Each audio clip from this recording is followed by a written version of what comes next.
Флуифорт – отличный препарат на основе карбоцистеина для лечения влажного продуктивного кашля. У него есть много аналогов, которые и подешевле, и подороже, что пить решайте сами. Но могу сказать одно – карбоцистеин отлично справляется с трудноотделяемой мокротой, которая очень давно сидит в легких, тяжело отходит. Он выводит эту самую мокроту как из легких, так и из носовых пазух.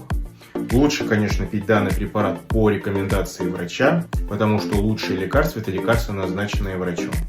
Позаботьтесь о своем здоровье, и здоровье позаботится о вас.